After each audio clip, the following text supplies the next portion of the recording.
Stephanie Cheape, what is going on? Welcome to the podcast. How are you? Hello, I'm very well, thank you. How are you doing? I am doing good. It's warming up here. We were just talking about the lovely weather about where I live. It's scorching 30 degrees. Wow, Yeah. that sounds like a problem for sure. I think that will make me realize we've not got it too bad. I think it's just the sunlight issue in Scotland at this stage, but not as bad as that. Well, it's just rainy there, right? It's not like dark all the time. Not anymore. It's now like lightening up, so it's not dark till like 7 p.m. But in like the peak of winter, like come 3, 4 o'clock in the afternoon, it's quite dark. And Oh, isn't that terrible? yeah, it's so depressing. Oh, So depressing. Yeah, so it's good to be like lighter nights and stuff, and it's getting nicer, so that's better. I can handle like snow and cold weather, but just the sun going down at like 3, 4 o'clock, it's just like, oh man. I need to like Uh, put on my Oculus and just keep that on my face for like the rest of the day. 100%. This is why everyone in Scotland has a vitamin D deficiency. So this is Mm. the problem. Yeah, so we don't help ourselves with the Oh weather. wow. Have you been to the United States? Yeah, so I've been to like this is so classic, but I've been to like Miami or like Florida, and Arizona as well. So those are the only places, but it was like a number of years ago and I was younger and things. So I'm very overdue to go back. And I'm really like looking forward to it. And there's like a huge American presence in our sort of a like culture here, obviously the TV and things like that. So we have Yeah. that dream of going to America, you know. So yeah, I'm definitely overdue to go, that's for sure. I would say like if you're looking for like because there's a couple different like cultures here, but if you're looking for like America, like I would say definitely check out Texas if you're looking for like old school traditional America as they say. Mhm. And then there's also like Malibu. Nice Yeah, all the time. yeah, I think I want to see. I know America has so many different like faces to it, so I think I'd really like to go to like Nashville, and I'd really like to go to Yeah. Chicago and New York, and like just do the whole thing, like you know. So I definitely want to go, and you know, there's some conversations about that happening hopefully this year. So fingers Oh, crossed. sweet. Yeah, that would be really Um, great. the only thing Minnesota has where I live is something called Mall of America. It's the biggest mall in the United States. Ah, Other than cool. that, yeah, there's really not much else to check out. Do you know what? I'll take them all of America. That sounds kind of good. I've noticed everything is just bigger in America in general. And in Scotland at the moment, like the latest thing Scotland connected to America is stores have started stocking all American candy. Like I'm changing my phrasing here so that it's clear, but we call them sweeties. But we're getting loads of American candy and I just can't believe like the size of these sweets. I'm like, are the kids eating it? They're so much bigger. So the portion thing is crazy. Um, and yeah, so it's kind of exciting when you go down the American aisle in the supermarket here. Burgers and things like that in terms of like Mm. maybe portions and things may be different. I don't know how much different. This is Uh, I see a lot of videos about it. Like McDonald's cups are like huge. Our large is like the American small and all those kind of things. I don't know if they're true though. I can't confirm. partially true, yeah. So, okay, I just saw a commercial when I was at the gym, and it was for quadruple Whopper, and it looks like there's four things of meat, and I'm like, that looks like something out of like a cartoon. Like that can't be a real thing, but it is. That's crazy. Like, how do you Yes. not just have stomach problems like the second you eat that? I know. Honestly, that is insane to me. But yeah, I mean, I guess it's just one of those things. It's like you can really probably immerse yourself in American culture and all those kind of things. I'm sure, like everywhere, there's a little bit of everywhere. You know, you'll have your incredible Italian food in America and incredible Indian food, and then we have that here as well. But it's just cool to like see what's different and try new things and new places. I have yet to try a Teddy scone. A tatty scone. It, Yeah, it's honestly, like you are missing out. They are a massive of being Scottish. And I remember I went to a restaurant for breakfast when I stayed in Edinburgh. It was a number of years ago. I was playing a show and playing some music. The morning after, we went to this place and we ordered breakfast, and I ordered some tatty scones. And the person working there, I don't know where they were from. I think they were from Poland or something like that, but they didn't know how to cook a tatty scone, so they toasted it, which is like a total insult. And I was just like, I've never seen a toasted potato scone before. So, but apparently some people in Scotland like them like that, which was a shock to me. But yeah, I'm a big fan. They are just potato basically, but we just appreciate the potato. Yeah, Potato pancakes. potato pancakes. Yeah, people are calling them potato cakes. It's crazy. I only know one Scottish phrase. Hold your wisht. Yes, hold your leash. That just means like keep your mouth closed. Don't tell anyone, don't open your mouth, kind of a thing. So yeah, it's pretty famous. And this guy behind me, he's like a famous Scottish poet called Rabbie Barnes, and he has like a number of phrases and things that people say as well here. But Hold Your Leash is pretty famous. I would say that's like up in the top three. Where did like the Scots slang come from? So it's completely like regional to where you live in Scotland. And so people from Edinburgh, they speak completely differently in terms of Scots to how someone in Glasgow would speak, and even in like the difference in the east end of Glasgow to the west end of Glasgow is like going to a different country. So Really? Oh wow. it's crazy.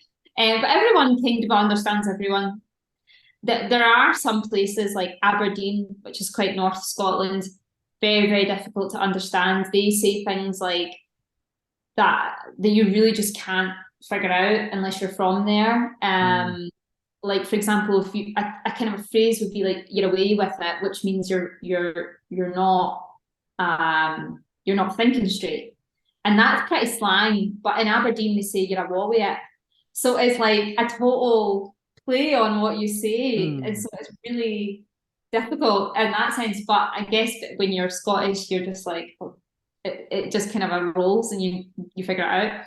But yeah, I don't know. I really don't know. I think it's just a sort of a regional thing depending on where you are in Scotland. My accent's pretty neutral, but I've worked on it as well from when I was younger just to neutralize it a little bit, because if you were to speak to my mum or my dad, they are so slang that it's just 100 miles an hour, So Okay. it's pretty crazy. So that makes me kind of bring up the question. You don't sing with a Scottish accent. Yeah, I get it's a funny thing. Like sometimes it comes through. I've just written a new song a few weeks ago that we're releasing this year, and it's a little bit more obvious in that track.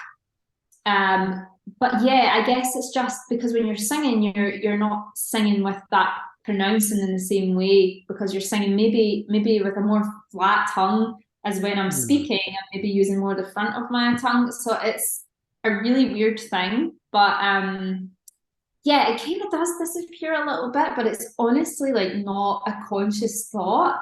I think it's just Oh wow.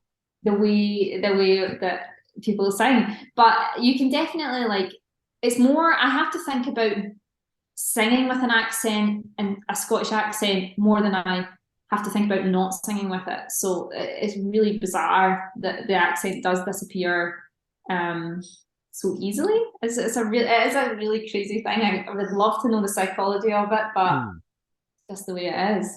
I would never know you were Scottish by your music. I just would have no That's clue until I would like talk to you. that's so crazy. I kind of like that, I guess, as well, because would people understand me fully? I don't know. But yeah, it's a funny thing. I think it's definitely a little bit more obvious in some newer material, but generally it's quite neutral, and I think that's probably so that it's listenable out with Scotland rather than just in Scotland only. Yeah, well, I mean, like Adele, like she doesn't sing with a With UK her. accent. That's Yeah. it. That's Hmm. it. Yeah. Is that a Interesting. real? Yes, this is Frank. He usually doesn't sit in here with me. Here, Frank, you can make an Oh, appearance. he's making biscuits. He is. Yep, I he's love, my buddy. Here, come here, Frank. Work with me. oh my This God, is Frank. Frank. Say He's hi. so, oh my, no, stop. I love it. He's What a shedding guy. so bad. Do you have any animals? Best. Yeah. So I've got two cats, a big ginger tomcat. He looks like my son in cat form. And then a little tortoiseshell cat called Olive. So my big tomcat's called Rue, and then I've got Olive, and then we have two German Shepherd dogs, Oh Harry and wow. Nala. So small bunch of, but I'm such a cat person. I love dogs as well. I've always worked like with animals as well in my life from like a young age. Mm. And yeah, I love animals so much. So any chance to have them in my life, I'm like, yes, they're all like the best things ever. Kind of going back a little bit. So I watched an interview with you and you said like you kind of had trouble growing up in school. Like were you a fan of like school up to a certain point? Yeah, like I'm a total geek. I love to learn. So if it was my choice, I would have like been at school all the time. And even like as an adult, like I do like Spanish classes and like just really unnecessary learning as an adult. Like no one's making me do it, but I'm doing it. Hmm. Um, and so yeah, like I've always loved learning, and I think that comes from just that overactive brain thing where I just like to find out about things, and uh, yeah, I guess everything was kind of like fine in terms of like my how I was in life and how I perceived, my life was. I never was never really looking at myself thinking, am I good enough? Am I standing out? Until I got to high school, which is like the secondary school. So like 12, 13, and just like a really sudden sort of a like hit of reality in terms of like judgment and people highlighting you for like in my instance because I was pale and because I had red hair and because of my surname and just like anything to stand out was now a problem and I just had to blend and just become invisible as quickly as possible to survive. It became quite dangerous. The group that kind of like targeted me for these reasons, which are just it's just crazy to say out loud now, but the group that targeted me were escalated it to a point that it was just no longer safe for me to be in school and they really couldn't Hmm. contain the problem. So the advice at the time, which is also shocking, was to remove me from school and for my own safety. And so I was homeschooled for a couple of years, and those were like kind of like those years that you form your friend group and you form your alliances in school, and so it just really affected my like ability to socialize and my ability to fit in, and I never really did fit in after that. I got into another school a couple of years later, and I just always felt like a bit of an outsider from there because those guys grew up together. So um, that's kind of where I found music and I found my solace in music. Um, but yes, it was a really weird time, and now I can look back at it and I'm really healed from the situation, but it really did affect me, and I still work on myself to not to let those old sort of demons affect like my self confidence and things like that. But it's been a Sure. lot of work to get to that point for sure. Was there certain music then too that kind of inspired you after you left that school? I think I just was like going into like my emo stage. Did you have a It's MySpace? yeah, I had a MySpace. Yeah, I Okay, did. we're gonna see if we can find your MySpace. Oh no, The same name? that's so embarrassing. But MySpace, is that still a thing? Oh no, I don't know if it is MySpace. I don't think you can go. I think I did try and search my MySpace. Weirdly, the bands that I got into music with, that inspired me to get into music, they were quite angry at life. And just last year, I ended up writing a song with that band for my album. So it was Hmm. like a really full circle moment, which was amazing. Oh wow. I can't Um, find you on MySpace. So if you did have one, I cannot find it. Good to know. Someone done their job right. So what would So you say like some of your influences are now?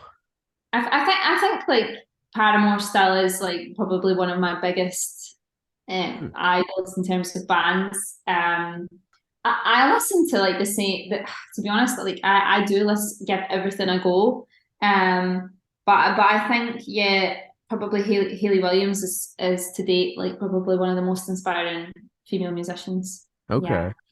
I like the truth So that she tells, and I also like that she doesn't follow the rules in the song structure that she writes. So, um, yeah, I think she's probably the person that I would be like, yeah, you're definitely the one that I would look up to. did you like their newest, I think it was newest song, I think it's called Sekumsa. I literally know every song on their album. Honestly, it's ridiculous. Like I listen to it all. I've been singing like "This Is Why" all day, and "Running Out of Time" is probably one of my all-time favorite songs now for life. Oh So really? yeah, I think they're incredible. I also love Dolly Parton, but I just love her, So, Hmm. so it's like it can be like from various eras, I guess. But the thing with music is just like it's all mood dependent, isn't it? So Yeah, it depends on what you're doing. Like at the gym, I'm probably not gonna listen to Frank Sinatra. and yeah, definitely. Yeah, Like, probably get that not. on a miss. I actually had Paramore's former drummer on the podcast, Ilan Rubin. Wow, that's insane. Super nice guy. And Haley seems super nice from what I've listened to her from podcast. Seems pretty down to earth. Yeah, I think she seems that way as well. Yeah, I think they're just an incredible band, and I just like everything that they're about as people as well. So they're definitely inspiring artists. But there's so many there's a vast amount of like richness in music right now. It's as soon as you try to think of one, your whole mind goes blank. I know, right? Isn't that funny? It's like, hey, what kind of music do you like? Like I That don't little like circle thing. know who I am. Yeah. Would you like what would you consider your genre? It's difficult because I've just finished this album and I know what I think the genre is, but because I've released a couple of singles, they seem a little bit super happy, so it's maybe hard to convince. But I think indie pop is probably the right Hmm. space for the music that I'm making. Like I'm comfortable with that. At one stage, I was like, I will never be pop, but everything is kind of pop these days in a sense. And yeah, and I think just I like to keep the roots of what I'm doing. So like the guitar element and some of this new material is a little bit more acoustic as well and a little bit more stripped back, which is really exciting for me. So yeah, I think that I kind of fall somewhere in that space. But honestly, I don't know fully how people would class it. I think some people would maybe class it a little bit more dream pop as well, but I think collectively the whole album may fall more into an indie pop space. If somebody was to ask me, I'd be like, yeah, this is like top 40. I could hear this like on the radio. I honestly don't know. I think I can hear it on the radio. I think certain radio stations maybe more so than others. I don't know that it's I don't know that it's top 40 behavior. Maybe it is, maybe it isn't. I don't. When I write the song, like the thing that I think is that the minute that this becomes no longer fun, and I start to get bogged down with like the success of it, that sounds really bad to say, but when I lose the connection to like the feeling that I get from enjoying music, I think that's dangerous territory. But I don't know that it's necessarily top 40, maybe in the top 60. You know, somewhere down To lower. You're tracks, funny. time will tell. Well, no, because it's like it's super modern, it's super like fun, alternative pop, like you said. Yeah, Yeah, it's an antidepressant in musical form. That's how I ex like to describe it. exactly. And you've got a new single coming out soon. Yeah, I do indeed. Yeah, I mean, I just released a song called "Boys Can Change," and it was written in 2018, and that is it just coming out now. But yeah, I have a new song coming out in May called I haven't actually told anyone this yet, but it's called "Who Hey. Needs a."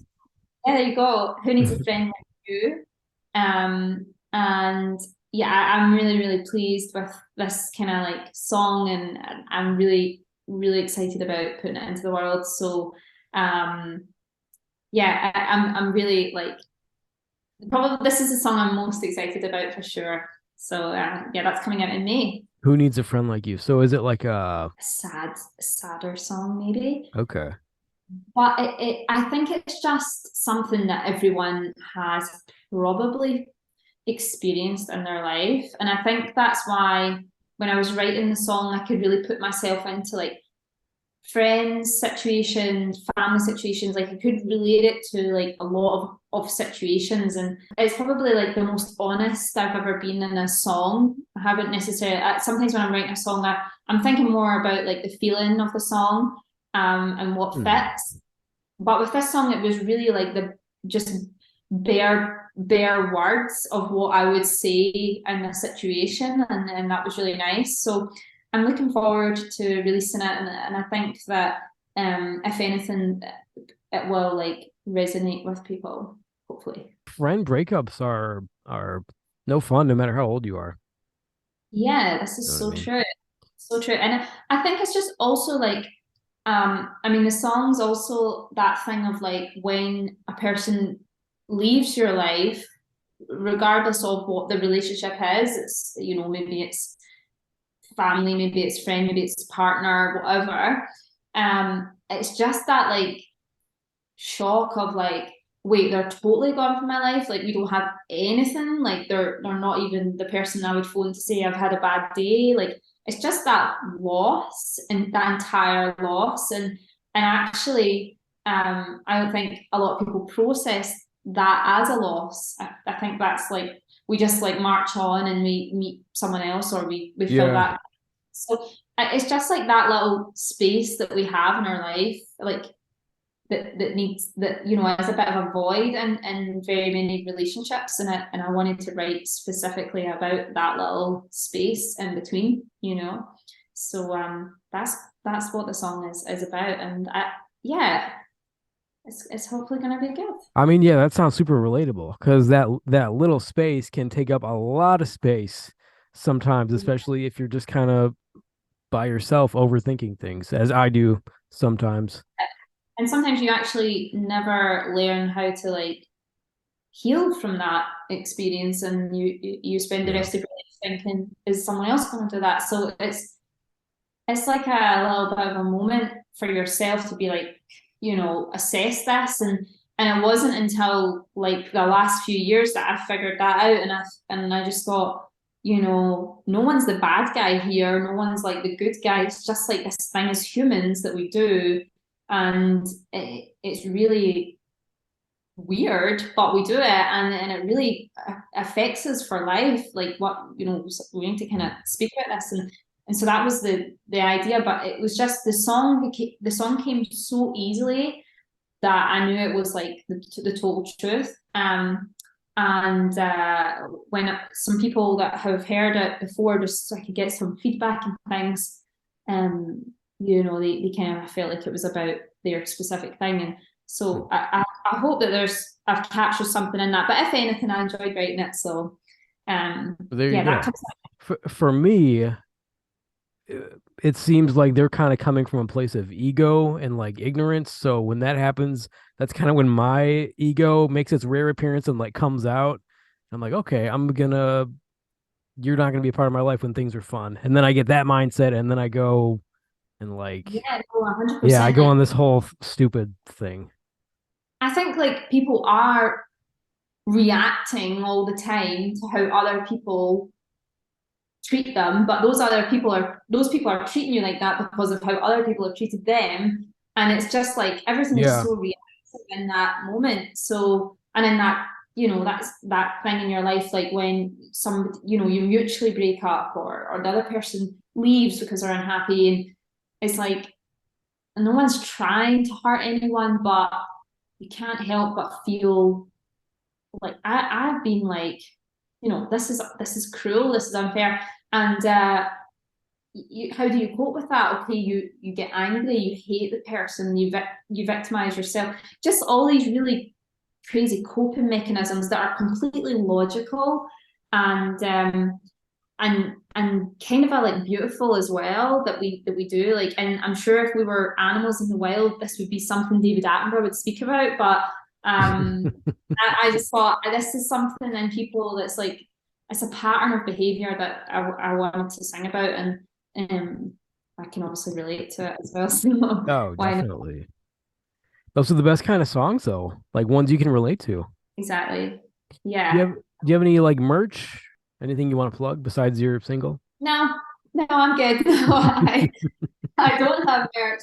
I think the only thing I would plug is that I decided to start a YouTube channel on this kind of a thing, this process in my life that I'm going through just now. I'm doing some kind of really cool things in Scotland, and I'm making music, and I'm just shimmying through life at the moment. So I have a brand new channel which is featuring these vlogs of these kind of a weeks, and it's showcasing parts of Scotland that are in my life, and places that I'll go, and then also like my creation process. So that is happening now. It's on Cheape Official, and tour dates and things we are looking at, and we're hopefully going to have some of those confirmed later in 2023. So those are my plugs, shameless plugs. And you're also on TikTok. And I'm also on TikTok. I'm everywhere. Yeah, TikTok. I love TikTok. I really, really do. Yeah, so I'm on TikTok, and then I'm just creating things all the time. It's so fun with TikTok as well, and it's like the smallest things. Yeah, and I'm looking forward to like bringing some really beautiful parts of Scotland as well, to like a mini series on Yeah. TikTok this year. So I'm visiting some crazy places in Scotland. I'm actually having to fly to it's called the Outer Hebrides, and I'm flying there. It's a wee isle in Scotland, tiny, tiny, and the beaches are like white beaches. They are like crystal blue waters. They look incredible. And I'm going there in May, so I'm filming that, and bringing that to TikTok and YouTube as well. So people can stay posted for that. Sweet. So you guys can check her out on YouTube, TikTok, your official site, Spotify. Instagram. You got it all. Yeah, Instagram. There you go. All right. Well, Stephanie, thank you so much for coming on the podcast. Thank you for having me.